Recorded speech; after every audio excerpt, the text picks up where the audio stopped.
Yeah, thanks for yeah, recording is in progress. Great. So, well, thanks very much for inviting me. And yeah, I'm sort of slightly nervous that I'm the main item on the agenda. So hopefully I will meet expectations, but we'll see. So I'm just going to try and share my screen.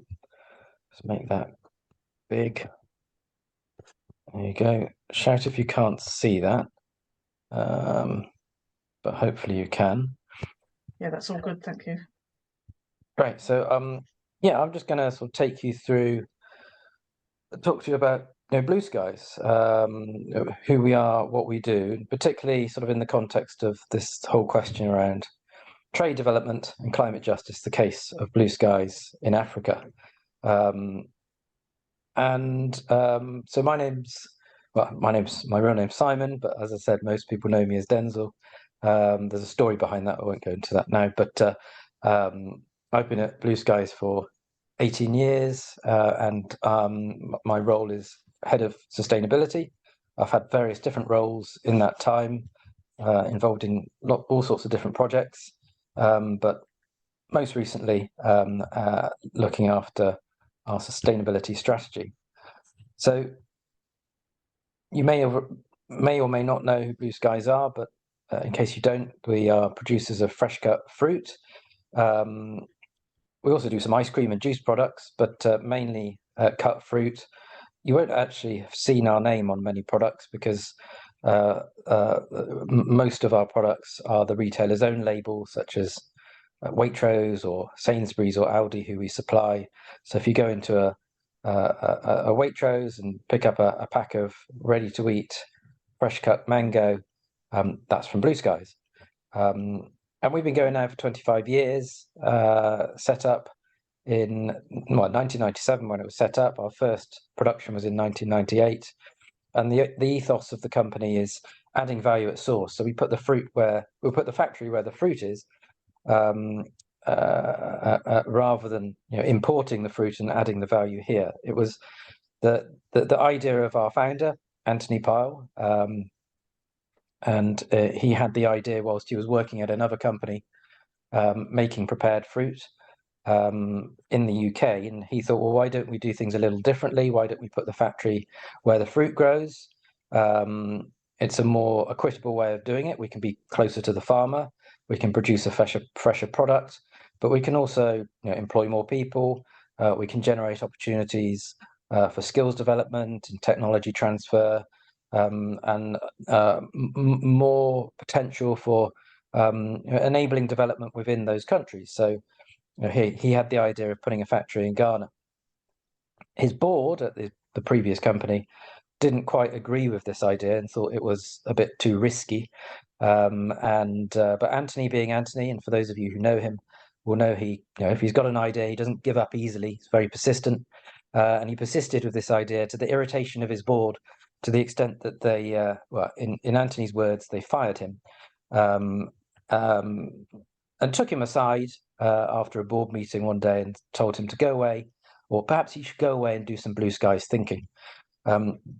And that's where the name Blue Skies came from. He did his blue skies thinking and thought, well, you know what, I'm going to do it myself. So typical entrepreneurial story. He remortgaged the house and relied on the help of friends, as the banks weren't overly supportive either, and turned up in Ghana in 1997, having just been fired towards the end of 1997. In February 26th, 1998, the first consignment of fresh cut pineapple was sent to Sainsbury's. We employed 36 people at that time, and now we employ, as a group, over 7,000 people. So actually, the slide is a little out of date. So more recently, we have grown quite considerably. And we've got factories in Ghana, Egypt, South Africa, Brazil, and Benin. Facilities in Senegal and Ivory Coast, and we've got a factory here in the UK as well. And we've won various awards, and we're recognised for that whole approach of adding value at source, but also our culture and how we are very much a people-orientated business, and seek to help people obviously in the parts of the world that we are based. So as I said, our main principles, values are around adding value at source and what we call fresh from harvest. Harvesting fruit at its full maturity, enabling it to naturally ripen, and then we cut it at our factories close to the farms, and then we rush it to the marketplaces where we sell our products, which includes the UK, but also France, the Netherlands, Switzerland, Italy, as well as the local markets where we produce the fruit. And this really is to kind of sort of illustrate how it's for us all about speed to market, and that's how we're able to offer a product which is truly fresh. It can be growing on a tree one morning and then on the shelves of our supermarkets, 36 to 48 hours. Not always like that, but sometimes our fruit might be stored for a period of time, maybe a few days, but it can be as quick as 36 hours. So just to give you a sense of what our factories look like, we try and create an environment that is not like sort of a sort of overly industrial environment. We try and make it a pleasant environment for our staff. We create parkland and sports facilities, lots of amenities. So it's a campus rather than, as I said, an industrial site. So the top picture on the top is our factory in Ghana. We've got 3 facilities there now, 2 doing fresh cut fruit, 1 using what we call the arisings, or what you might sort of refer to as residues, to make ice cream and juice. So anything that can't go into a fruit salad, because it doesn't form a perfect cube, we would make freshly squeezed juice with, or we will use as an ingredient for our ice cream, where we make dairy-free ice cream from coconut milk. And as I said, we're based in various locations around the world, enabling us to supply different markets. I should say, of course, our head office is here in Northamptonshire, in West Northamptonshire, in Pittsford, and that's where I'm based. So obviously we work to various different standards, whether it be for food safety, for environmental standards on farms, whether it be social standards and ethical standards such as SEDEX, or agricultural standards such as Global GAP, Fair Trade, and as I said, the various sort of accolades that we're honoured to have been given are mainly in recognition of our ethos around adding value at source. And of course, I talked about our culture, and the business is built on these principles established by the founder of the business. I mentioned Anthony, and it's really to enable that we ensure that we're not seen to be imposing a way of working within the countries where we're based. We want to ensure that we're working together with people.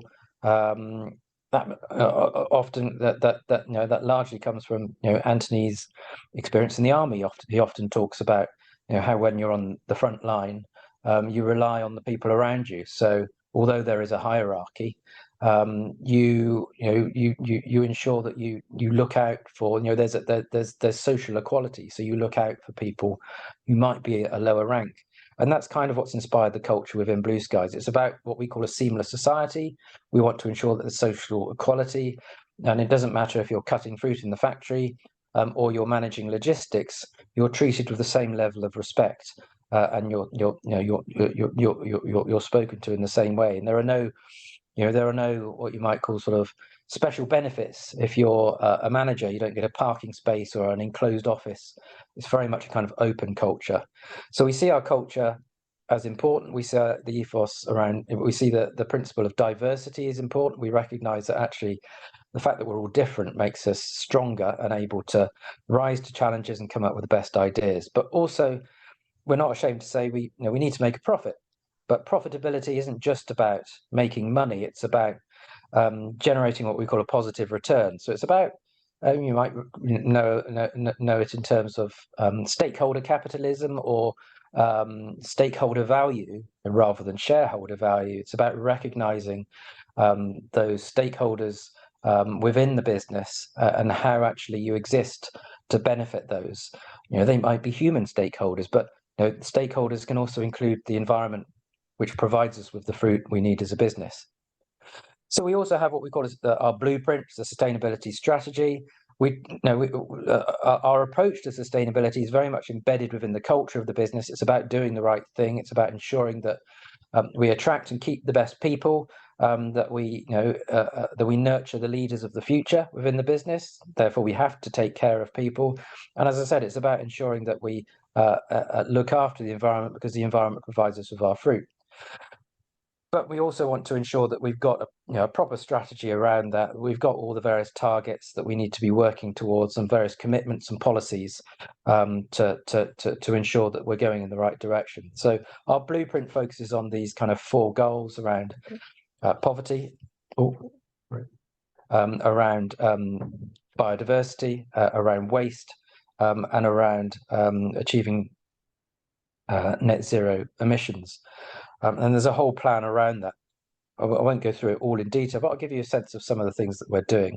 So against each of those pillars, we've got a number of different initiatives, whether it be our foundation, working with Waitrose and Albert Heijn to support the communities that we're in, or whether it be some of the things that we're doing to reduce waste, to reuse and recycle as much of the leftover materials as we can, or ensure that we're using sustainable materials as far as possible, or whether it be some of the plans that we have to enable us to achieve net zero.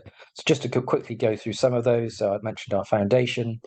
I think in total we've invested over £2.5 million in collectively with Waitrose and Albert Heijn over the last 10 years in projects like school buildings, water tanks, toilet facilities, and also our school farm competition, where we seek to inspire the agricultural, the agripreneurs of the future, working with schools to help students understand about food and farming, but also understand about business skills and how to develop farms, how to develop a farming operation and sell produce to local markets. And we've seen this competition become hugely successful, to the extent that the MasterCard Foundation is now involved, and this is becoming a national competition in Ghana. The winning school is rewarded with IT equipment each year, and we see a lot of benefits from these schools participating in this competition. Obviously, looking at how we can reduce waste across the business, whether that's ensuring that any surplus fruit is donated to charity, or looking at where we've got residues such as pineapple crowns and skins, etc. What might we be able to do to derive more value from those? So valorization. So we're looking into things like using mango stones, for instance, to process into mango butter. But also we've got things like our composting operation in Ghana, which ensures that, as I said, the sort of the pineapple skins or the mango skins can break down into compost. It takes just 8 weeks, and where we don't have compost operations, we supply waste material for animal feed. But also, as I mentioned, looking to seeking to look for more sustainable options. So we are aware, obviously, we use plastics in our packaging.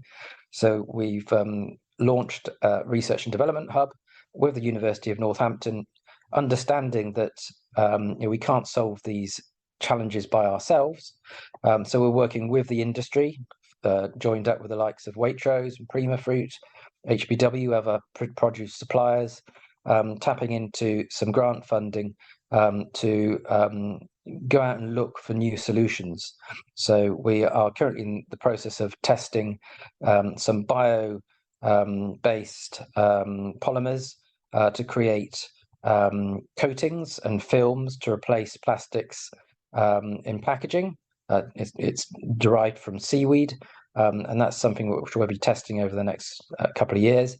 Also looking at mulch, so in farms, so a lot of pineapple farms, obviously not just in Ghana, but globally, pineapple farms often use plastic mulch as a way of retaining moisture, suppressing weeds. Of course, it has its benefits. It can reduce the need for pesticides, but obviously you're left with plastics, and it's difficult to remove from the soil. Sometimes it's often ploughed back into the soil, and it creates environmental problems in itself. I think there's a UN report that suggests that there's more plastics in our soils than in the oceans, which is a frightening prospect. So we're looking at what solutions can we find. So we're developing, or we're funding the development of a mechanical mulch lifter, which lifts plastic from the soil so it can be recycled into things like furniture and buckets. But also looking at alternative materials, biodegradable materials, again from bio-based polymers, but also looking at something, a solution made from coconut coir to replace plastics. So we're going to be testing those over the next couple of years as well. Obviously, things around biodiversity. So we were the first in the world to get the LEAF mark for a group of farmers in Africa, but also we're developing tools to be able to measure biodiversity, so we can understand how we can improve our farming practices to encourage more biodiversity. So ultimately, I said positive return is important to us. Stakeholder value and understanding our impact is an important part of how we determine our success. So we produce an annual sustainability report. Plus, we also did a project again with the University of Northampton very recently, just looking at our social impact, working with the Centre for Sustainable Business Practices to conduct this study, but also try and determine what our impact is using the university's social impact matrix, which looks to report what is your monetized social impact against sustainable development goals. So they determined it's around over $11 million per year in Ghana, just based on the SDGs that we had the data available. So there's quite a lot of areas where we didn't have the data available. But I'm getting on to the sort of final part of the presentation now. Our Achilles heel. I alluded to it before, because we provide a product which is fresh from harvest, has to be rushed to market. And the only way we can do that currently, with our products having only a 6 to 7 day shelf life, is we have to air freight. So we use the passenger aircraft such as British Airways and KLM. It goes in the belly holds where passengers are seated. You could argue that these flights are going anyway. The counter argument to that is that obviously you're adding to the weight of these aircraft, which in itself is creating carbon emissions. So we do have a plan. We've signed up to the Science Based Targets Initiative.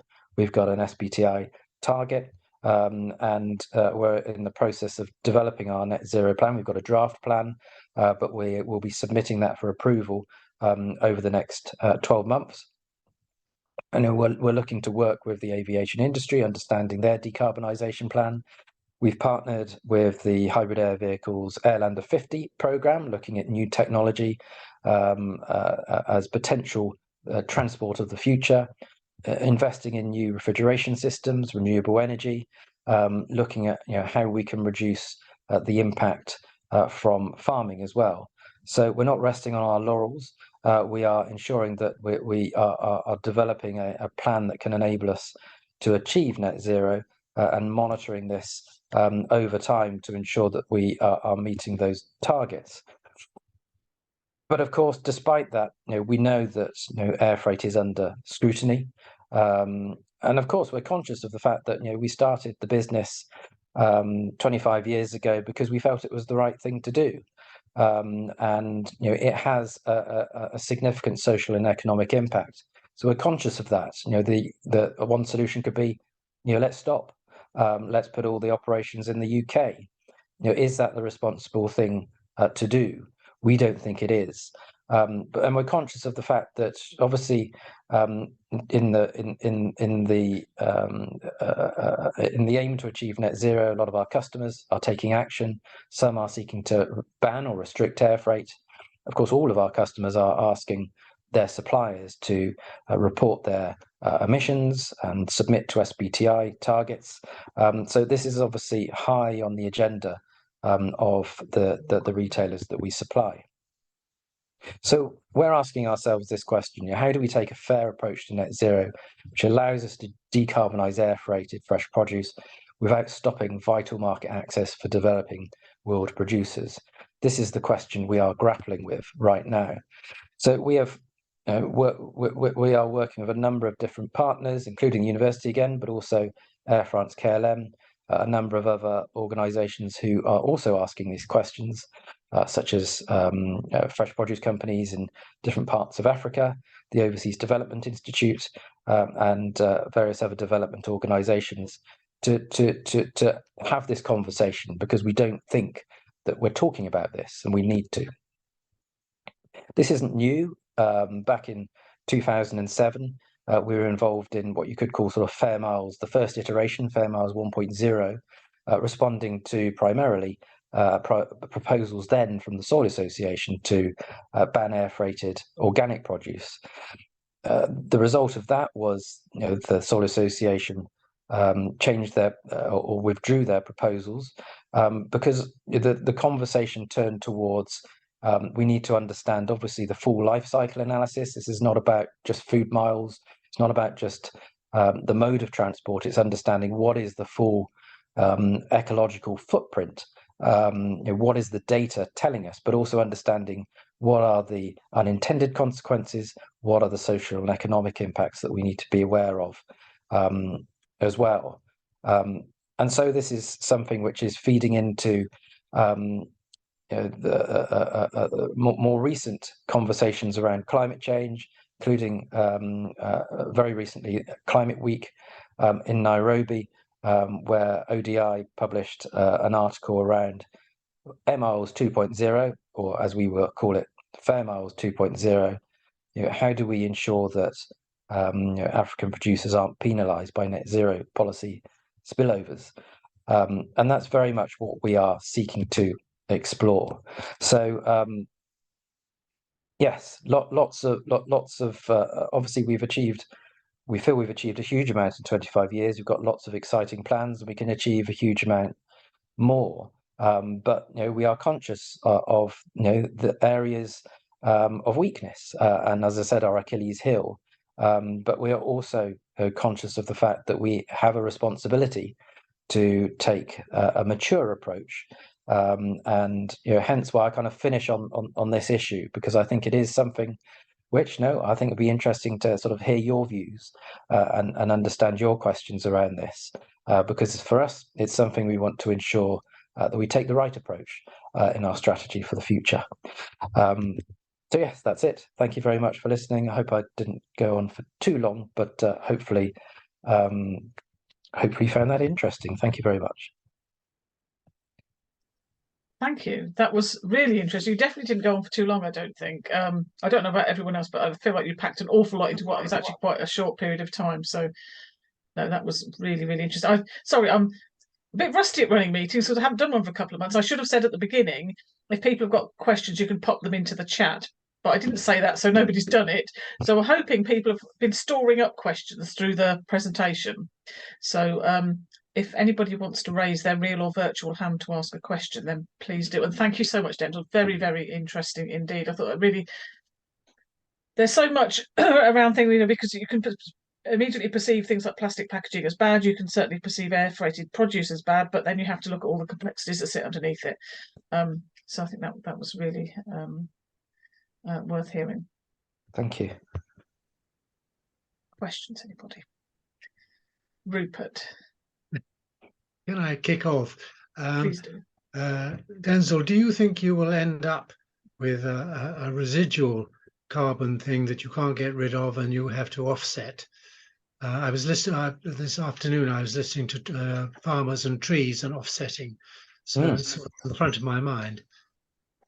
Yes, no, absolutely, and of course, if we're to achieve net zero, according to sort of SBTi guidelines, then yeah, we will have to. And obviously, there are certain rules that we have to follow. to do that. We can't just buy carbon credits. We have to look more towards things like insetting, ensuring that it's within our supply chain, rather than something completely unrelated at the other side of the world.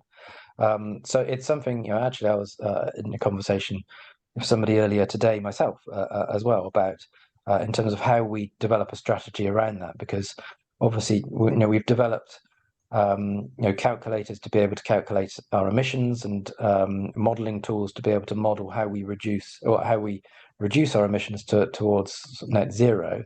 But obviously there's always going to be something left, and until now we've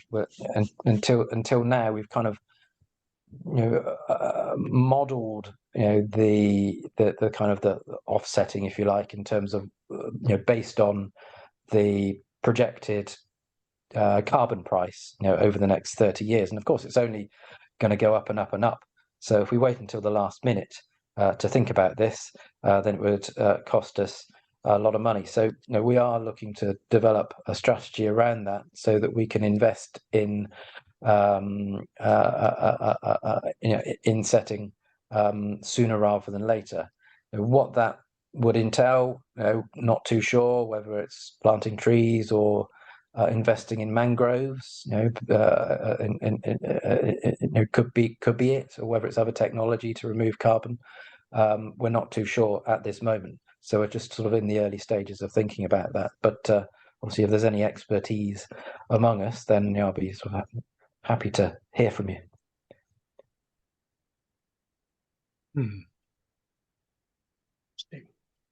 Any more questions from anybody? So I was really interested in when you talked about equity amongst employees, because that feels like something that a lot of companies just it's just, I guess in some ways it's really embedded in the culture of a lot of companies within the UK, isn't it? That if you're a manager you get special perks, you get to park somewhere different, or you I don't know, you get extra little. For example, I used to work for a company where there were bonuses, annual bonuses that only went down to a certain level. So people below that didn't get the bonus, which seemed really unfair, because surely their contribution is just as valid. Yep. Do you think that makes management roles less attractive to people? Because I kind of feel like there's a status element to it, isn't there? Or do you think just because it's the ethos of the company that people just accept it? Yeah, no, it's a very good question, and I think our culture, and you're right, because I think our culture doesn't fit everyone, and I think there have been people who have joined us from more corporate backgrounds in the past who haven't quite understood or liked our culture, and I think it very much comes from Anthony, as I said, who wants to take a kind of very much a human approach, and I think one thing that we're always conscious of is that that we want to look out for those who are perhaps disadvantaged compared to others, particularly in the countries where we are. So looking to ensure we promote within and give people opportunities whereby they might not have been given opportunities at other businesses, such as I know Anthony is always looking for the potential in people, not rather than just looking on paper what people's experience and qualifications might be, and that's how quite a number of our staff have been able to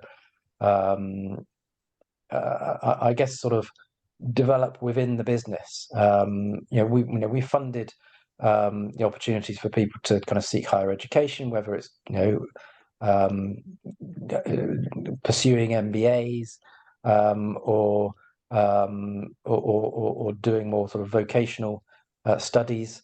But I think it's sometimes it's difficult to explain, because it is about kind of a very much a sort of human approach, and taking an interest in people as people.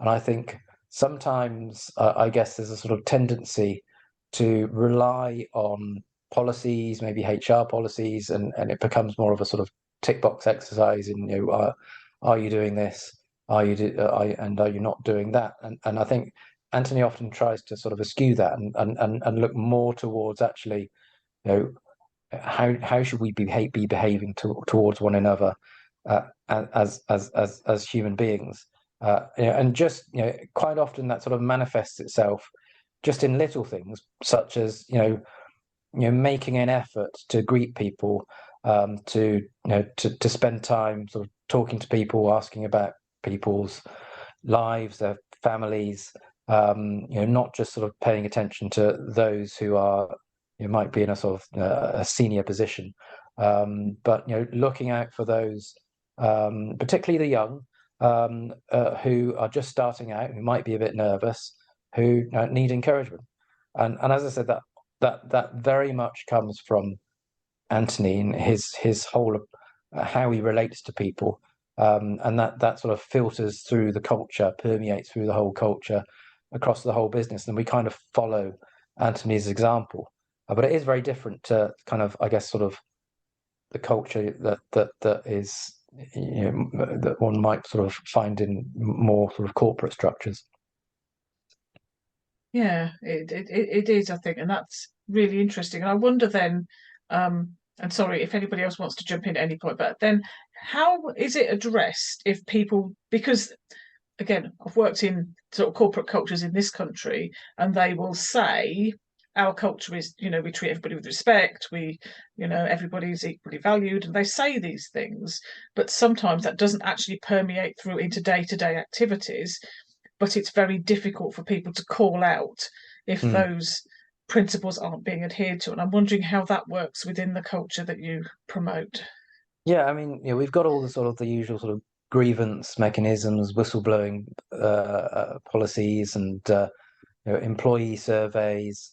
Anthony himself does what he calls a sort of chairman's surgery. Obviously, he can't see everybody in the business, but it gives people the opportunity to go and see him and have and talk in confidence about any concerns. But ultimately, these are good things to have. But how do you sort of really gauge whether your culture is working, whether people are happy ultimately? And that's where we encourage that general managers, senior people within the business spend time on the factory floor, not just behind a computer in an office all the time, talking to people, and not just about obviously making sure people are doing their jobs, but taking an interest in people. And quite often, and I know this is you might sort of think, well, that this isn't the sort of perfect measure of whether a culture is working, but quite often it comes down to kind of a feeling, and you can go to one of our factories and you can sort of feel whether there's good morale, whether people are in high spirits, or whether times are tough, and morale is low. So we do sort of see that as an important indicator as well. And if you come to one of our factories, and Rupert on the call has been to our factory in Ghana and may be able to talk from his experience, you feel you get a sense of our culture from actually sort of being there and talking to people, in addition to all those other kind of I guess measures that you one would perhaps rely on in sort of other businesses. But I think it's a combination of all these things that give you a sort of sense of whether your culture is working and whether people are ultimately happy, as well as obviously the kind of the measures and things like staff retention. We've got a very low staff turnover within the business, and what people are kind of openly sort of talking about when you engage people. Thank you. Did you want to add anything to that, Rupert? Yeah. It was very impressive when I went there, and of course I know it at first hand because my wife is sitting opposite me, and she works with you. So, and she's a happy employee, is she? She's happy, yes. Yes. Pretty well. I mean, she gets a bit grumbled sometimes, but mostly she's very happy. Yeah. And as innovations manager, it's interesting really that a lot of the ideas for innovations come from asking the staff in Africa and other places for ideas for improving what they're doing. So It's all bottom up, and then you have to weed out, of course, without upsetting people. But that's a challenge.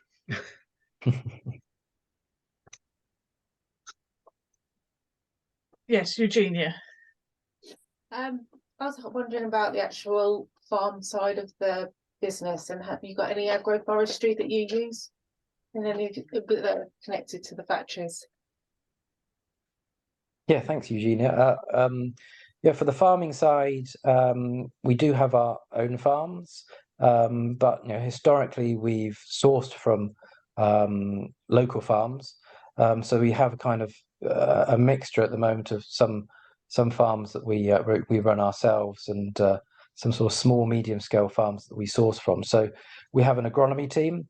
And they work with our farmers to help them achieve the various different standards that we work to, whether it be global gap or leaf, and they provide that sort of training and support to help them farmers achieve those standards. Also pay for certification of those standards through what we call sort of what is group certification. So for global gap and for leaf.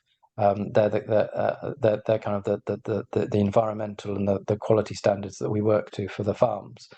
When it comes to agroforestry, we are actually at the moment sort of I guess you could I don't know, you have to sort of say whether you sort of consider this agroforestry, but we are we are growing coconut trees amongst our pineapple farms in some of our in some of the farms that we own, sort of trying to get away from monoculture. So that's something we're in the process of developing.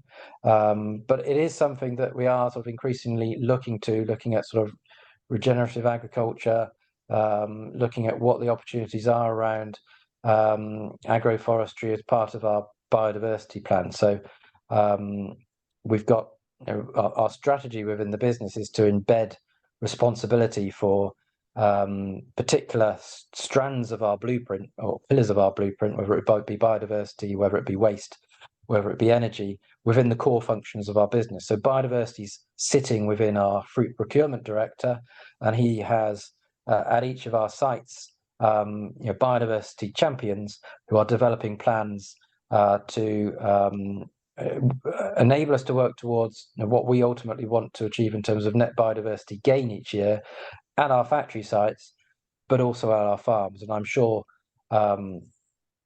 these kinds of ideas, agroforestry and other technologies, will enable us to achieve that. Probably not an area I'm so sort of or much of an expert on myself, but I sort of rely on others within the business. But yeah, as an objective, certainly important. Okay, thank you. That's good. Thank you. Good question. Can I ask whether the regime in Brazil has now changed? Has that affected the operation in Brazil? I mean, probably more so in terms of the exchange rate, but Brazil, I think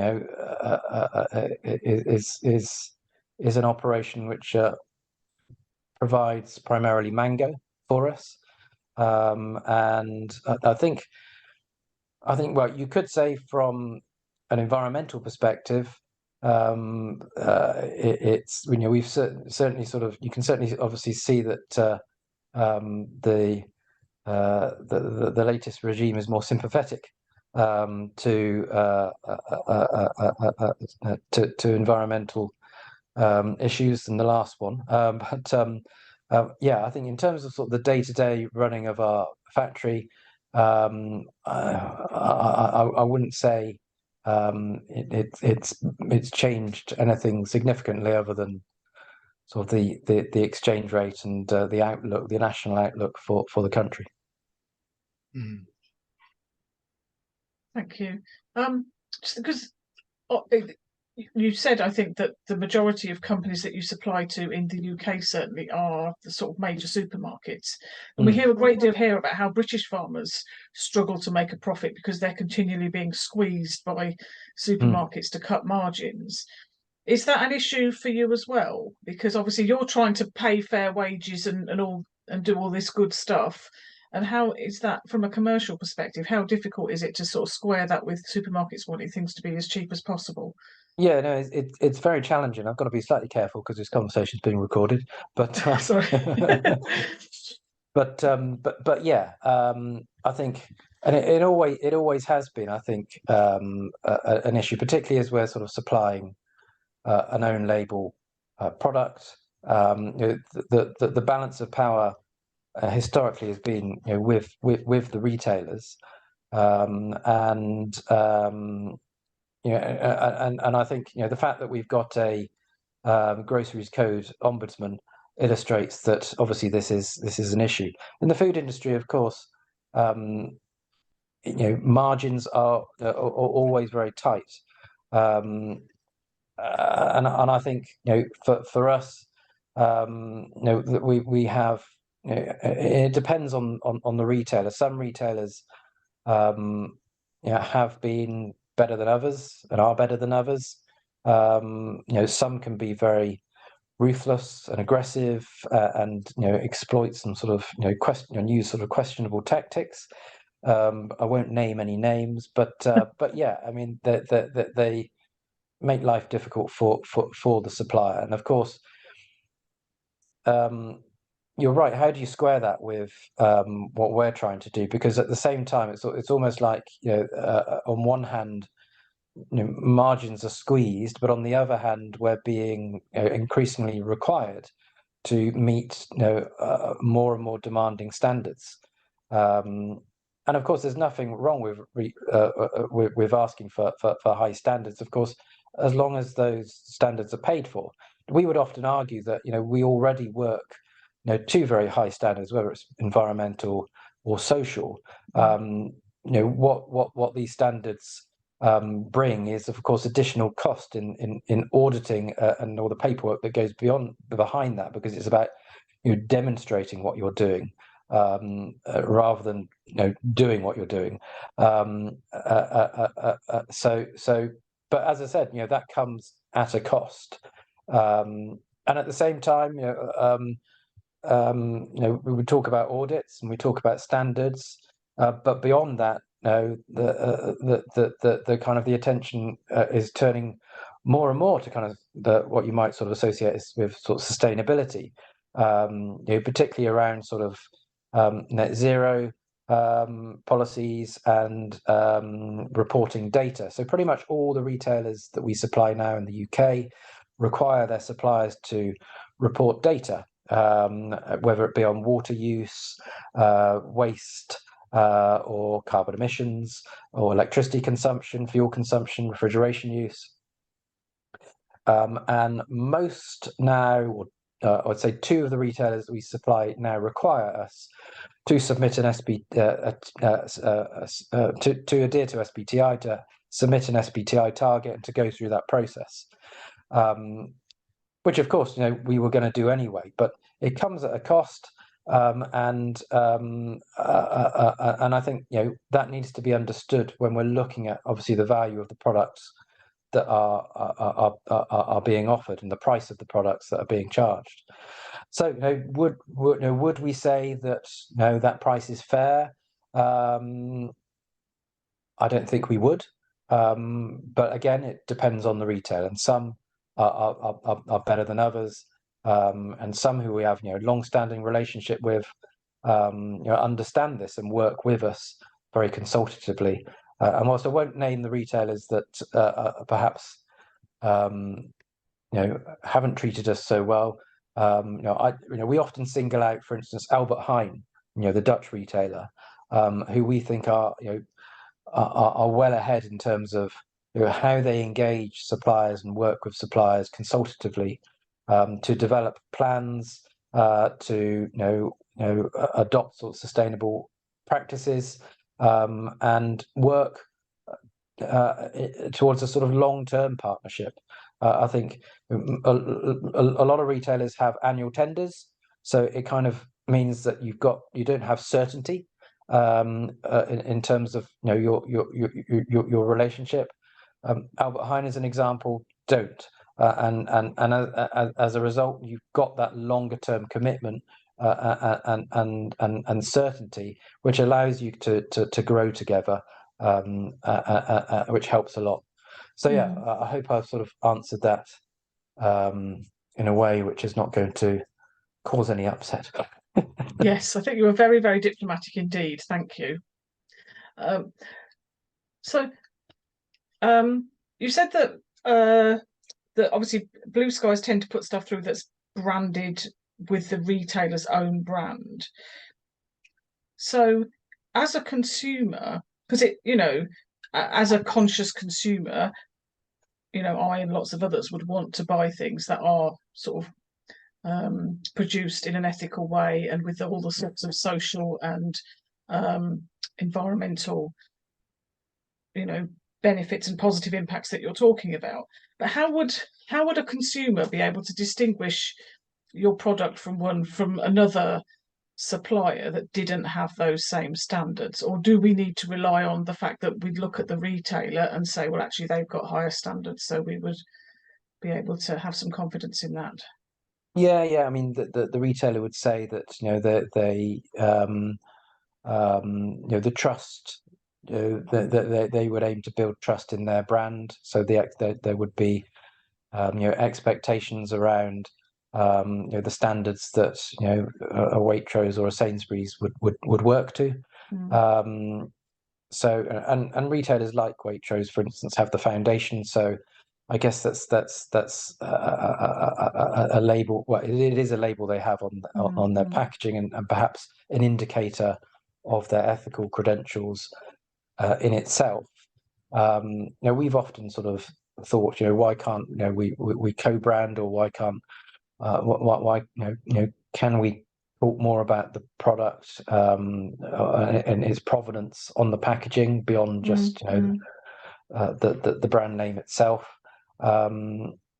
And I think the challenge is as well that when we supply our products, that we don't necessarily supply the whole range of prepared fruit for a retailer. So if we were to suddenly be talking about the provenance and the credentials of our product, but that doesn't apply to another product within the same category, then it's kind of like saying, well, what does it say about these other products that don't have don't have these messages? So that's perhaps one sort of barrier as to why why there's not that much sort of information on our products that are on shelf. I mean, we do sort of from time to time, a retailer might include an article about us in their magazine, or they might seek to do some promotions around us. An example being with Waitrose, they featured our mango in some adverts a few years ago, looking at the provenance of the mango and how it's tree ripened. And they've done various kind of articles in their Waitrose magazine in store as well.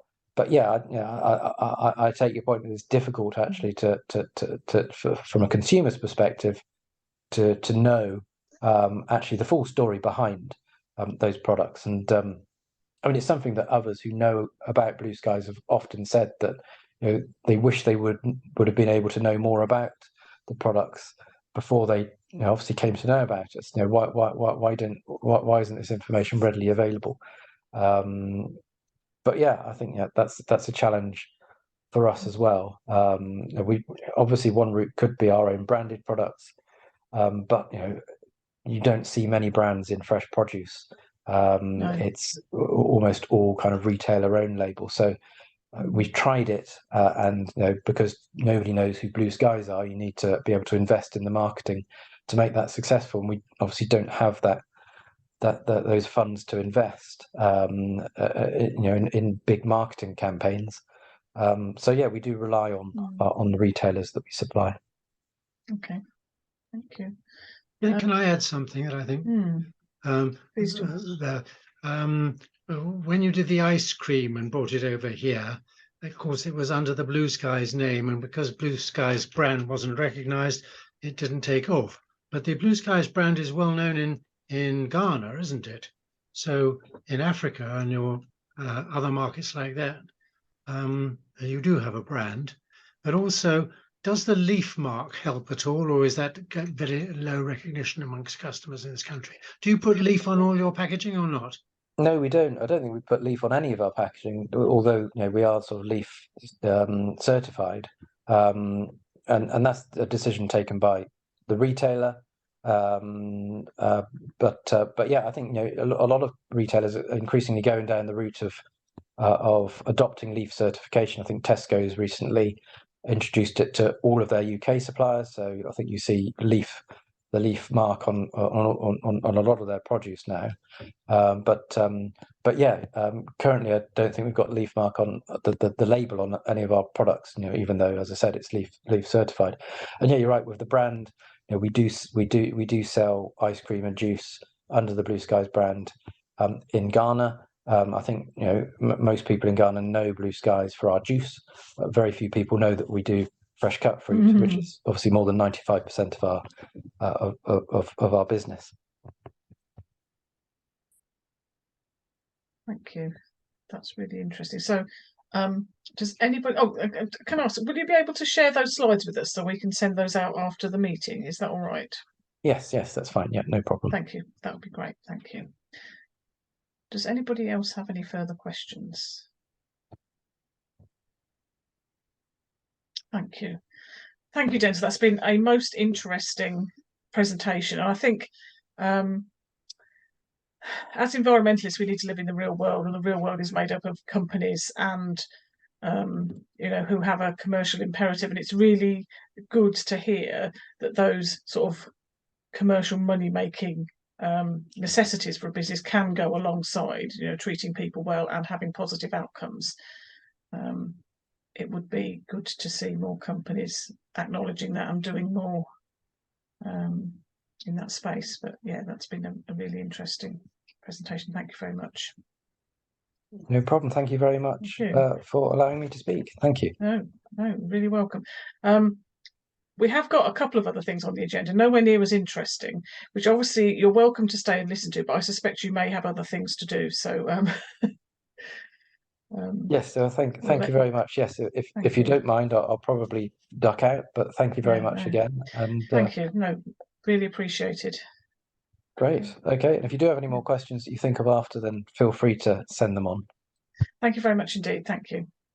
Okay, all right. Cheers. Thanks. Bye-bye. Thank you. Bye-bye, everyone. Bye-bye. Bye. Bye.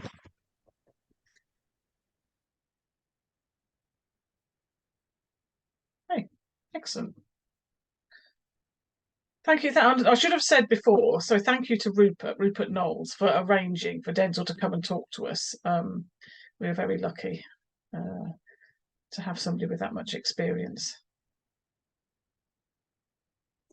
So really, the rest of the agenda, there's just it's really sort of a roundup of things that we have been doing and what we've got coming up. And if anybody else wants to throw anything into the mix, then please do. Obviously, we didn't have a meeting in August, and it's been relatively quiet over the summer because I think other people have other things to concentrate on, and lots going on. I hope we've all had a very good summer and are now approaching the autumn and winter fired up with environmental enthusiasm.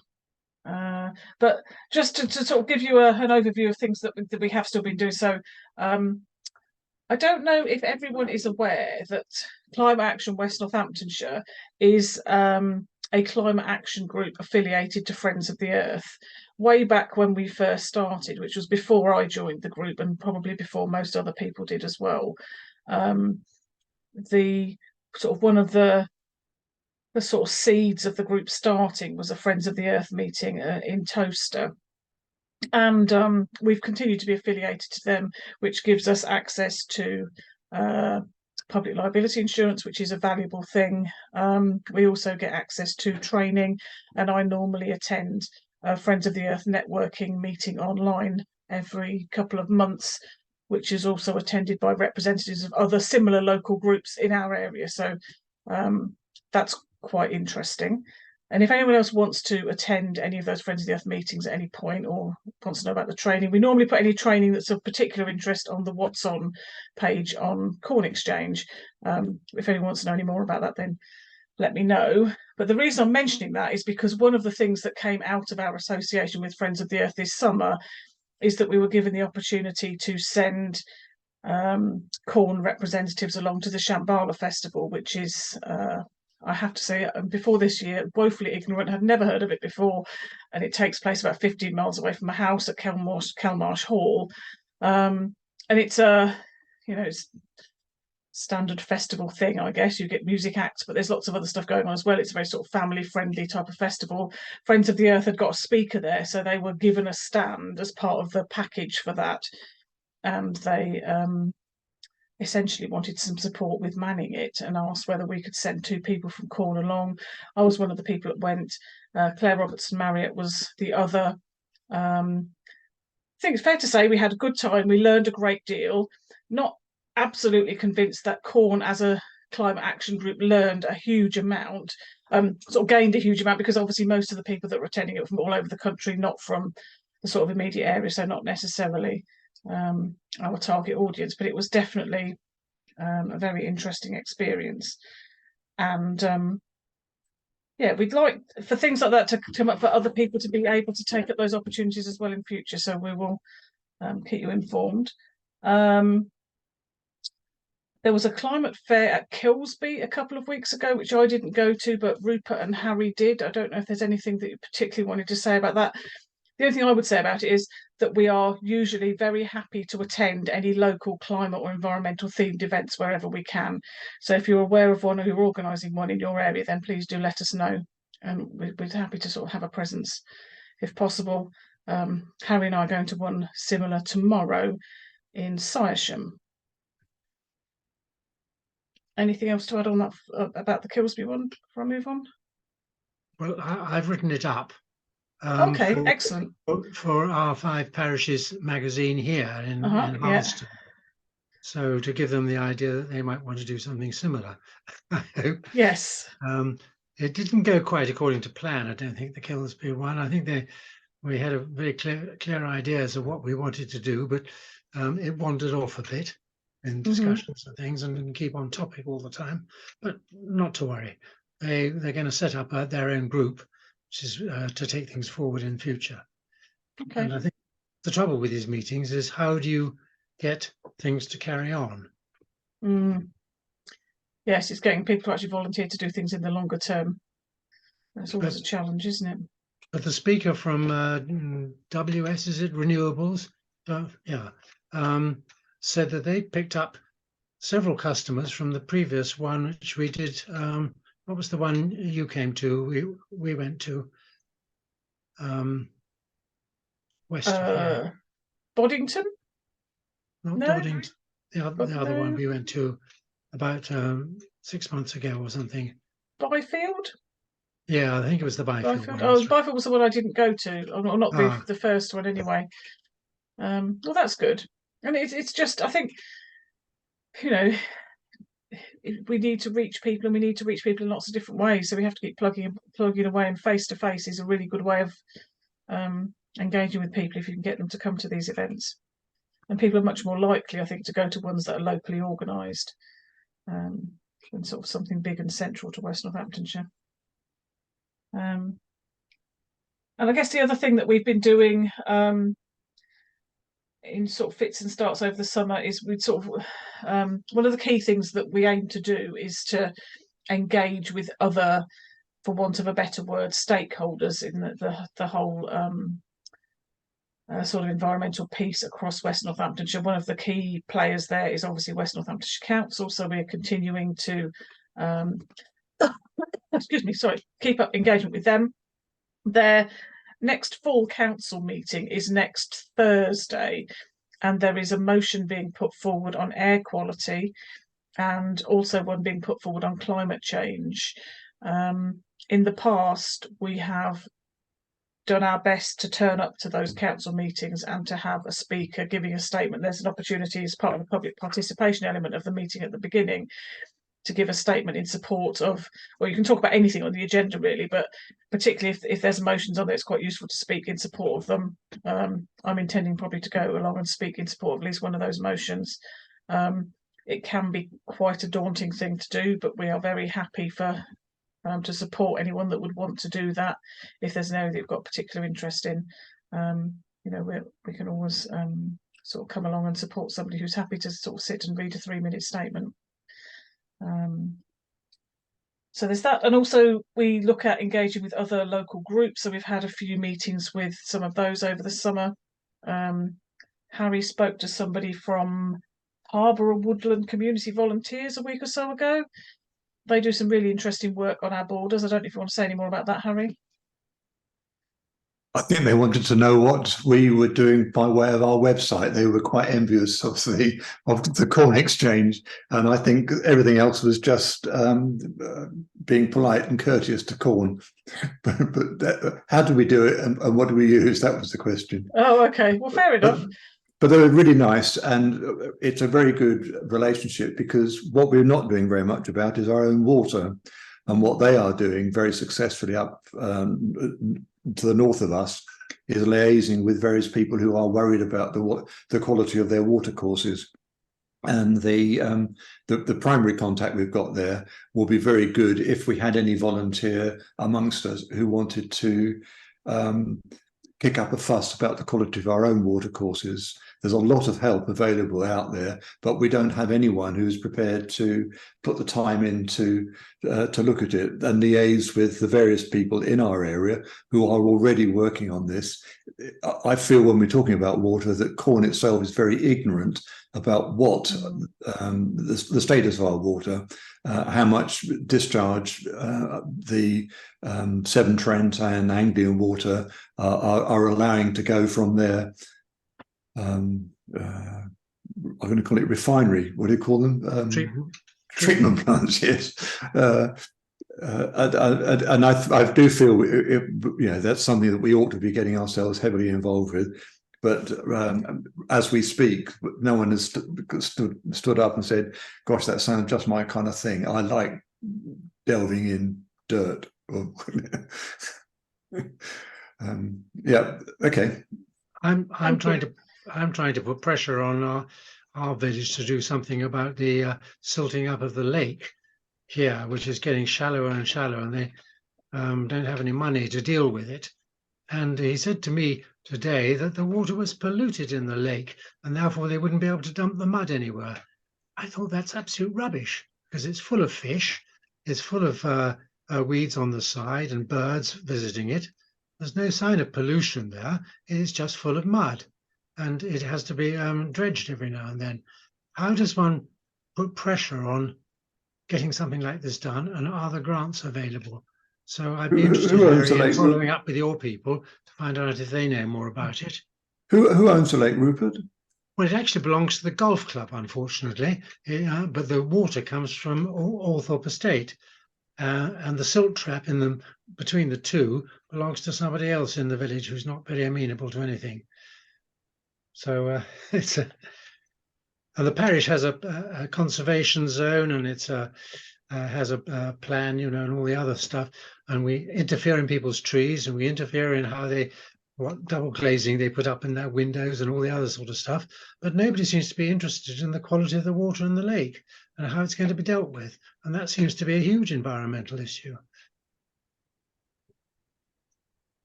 I don't know what to do. That's really interesting, isn't it? I don't want to make myself too unpopular. That's the trouble. No, it is always a challenge getting people to do anything without making yourself unpopular, isn't it?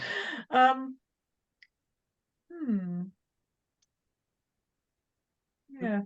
Maybe we should walk the have a walk on the Harleston Brook from its source down to where it joins the Nen, and point out and take photographs and draw attention to it as an example. Something like that. I don't know. Yeah. What am I thinking about? I think. Yeah. Anyway, Somebody has a point here about it. No, Can I just? but What if is you- it? Yes. What is it? You know, right, we've just done ecosystems and biodiversity and, you know, looking after biodiversity. If you can prove that it isn't polluted because of the type of stuff that's in there, because there are, you know, special organisms that like can only survive in certain pollutions, you can just prove them wrong. Just like, no, you idiot, like, So- look, that exists in there, it cannot be polluted. So I need to find a newt, in other words, No, freshwater shrimp. freshwater shrimps or something like that. Yeah, that maybe it's worth asking the question to see what help there is out there, because there are kits available to do things like testing water quality, but obviously they then require analysis, which is a professional Expensive. job. Yeah, exactly. No, I would have thought the best water analysis was to see what's actually living in it, and if it's alive and happy from that point of view. But it may be bubbling methane like mad, which it is, from all the algae and stuff growing in it. So, but So yeah, the go on. harbour people were quite clear that if we had someone who was prepared to take responsibility, then there are plenty of outside sources of help. But it's not something we want to do in a haphazard, casual way. We need to find someone within Corn who would want to take responsibility for liaising with the kinds of people that would be able to help Rupert and the golf club. Yeah. And I think this is the trouble. There are so many things that there is the potential to do, but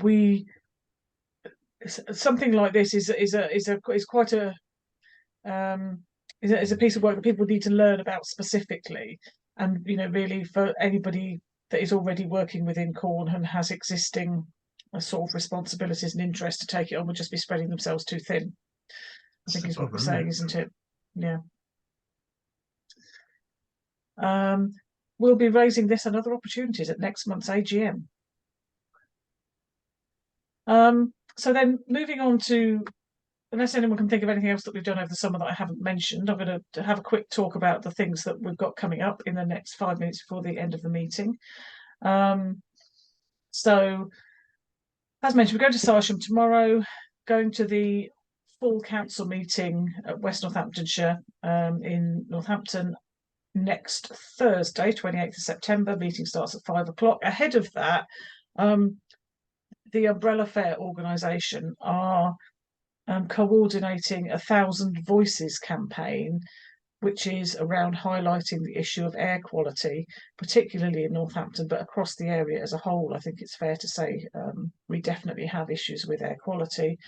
They are asking as many people as possible to turn up to a peaceful, family-friendly, silent protest outside the council offices from 4 o'clock onwards next Thursday. And even if you're not able to attend that protest, they'd be really happy for people to sign up to the campaign so that they can demonstrate that there are lots of people in West Northamptonshire who do care about air quality. I will pop the link into the chat for that and include it as part of the meeting notes afterwards as well. Jane, is it in What's On? It is, yes. Thank you. Yes, and actually, we need to do more to plug that, because the What's On piece on Corn Exchange is becoming, I think, a really useful directory of activities that are going on, sort of in the climate and environmental space. And lots of different things. You know, it's not all sort of protests or talks or things like that. Some of it's really practical activities. Southcote Environmental, who run 2 orchards on the east side of Northampton, have got some really, you know, interesting and practical events going on in the next few weeks, including an apple cider vinegar making workshop. So, you know, I would urge people to sort of try and check the What's On page of Corn Exchange at least every couple of weeks, just to see what's coming up in the near future. Yeah, so there's lots of other things on there, and which includes actually an event next Thursday again. I think it is next Thursday again, so I won't be able to go to it. But it's at Kingsley Park Working Men's Club, where Transition Town Northampton have invited Veolia, who are the council's waste contractors, to come along and talk about things like recycling and waste disposal. So that should be a really interesting evening for anybody that's in that area. And the only other thing that we've got sort of coming up specifically as Corn in terms of an activities, last year we spent some time working with students on the illustration course at Northampton University. We've got some really sort of creative and interesting ideas and display materials out of that, and they've approached us to do the same thing again this year, which we're really looking forward to.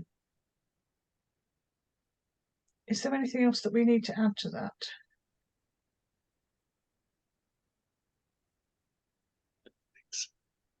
No? Okay. Anybody got any questions, comments, or feedback on anything at all? Please do shout.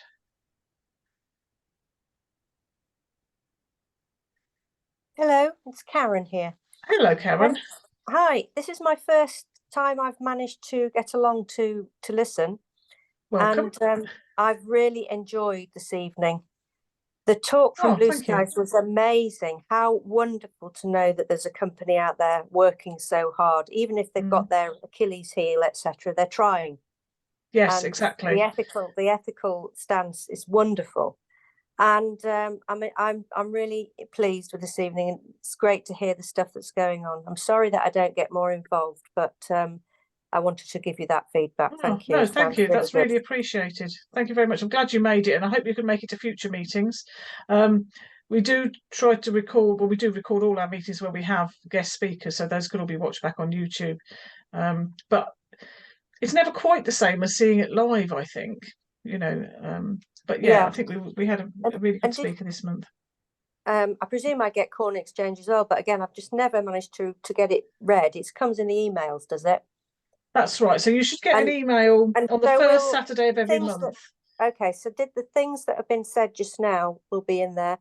I didn't hear, because I managed to get it muted because I had a phone call, about the water quality thing. Can you briefly tell me what that was again?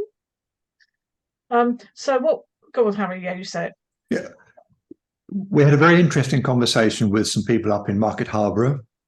They have, they're interested in woodland, but they're also looking at watercourses, and they have got a lot of contacts with people who are interested in water quality. And I thought it would be very useful for us to build relationships with the equivalent experts and specialists and angling clubs and river trusts across West Northamptonshire. But I personally haven't got any more time other than to work on the building resilience project that we're working on. And Jane is very busy being chair, secretary, and Jen and Ella is busy on the liaison. So we're fairly well committed as a kind of back office team. We need a water fairy. Okay. I think I get the gist now, but that, as an example, would that go in your Corn Exchange or something? I think Jane and I have discussed a lot of vacancies that we've identified. Yes, we'll write up a job spec for that and everything else. And I think it's the right place to talk about it would be at the annual general meeting, which is actually our next Corn general meeting in 4 weeks' time. Is that right, Jane? Yeah, it is. That is correct. October is our annual general meeting. Come round with alarming regularity. I think, can I just say to Karen that I think you don't really have to wait for Corn Exchange to come through your letterbox. If you just go onto the website, you see all the things that are going to be in your letterbox on the website. So it's there's masses of reading there. And yeah, that's part of the problem, isn't it? Thank you. Well, that's great. the most recent things are at the top, so you can look at the most recent things, and then you can got time to go through the others. There's a little magnifying glass at the top as well. So if you're interested in the council, you just type in council, or if you're interested in farming, you type that in, and all the articles that have been written over the last 18 months should be there to scroll through. Oh, marvellous. Thank you. And each one says this is a long read or a 3-minute read, or in the case of some of them, you don't even need it, just like the bookshelf or the podcast shelf. They're just really quick, have a quick glance at it. Thank you. Okay. Actually, just on the topic of the council, they are putting out their first annual sustainability report this month. So we'll be including a critique of that in Corn Exchange fairly soon. And it's, I've had a look at a draft of it, and there's lots of good things going on, but there are also some things where they need to try a bit harder. So yeah, Jane, we've run on for an hour now. We have, yes, yes. I'd like to chat about the latest thing that come from the government, but I would like to do it as a part of an informal after the meeting session. Yes. Are you going to invite us to stay on? I could certainly do that. So what I'll do, let me stop the recording.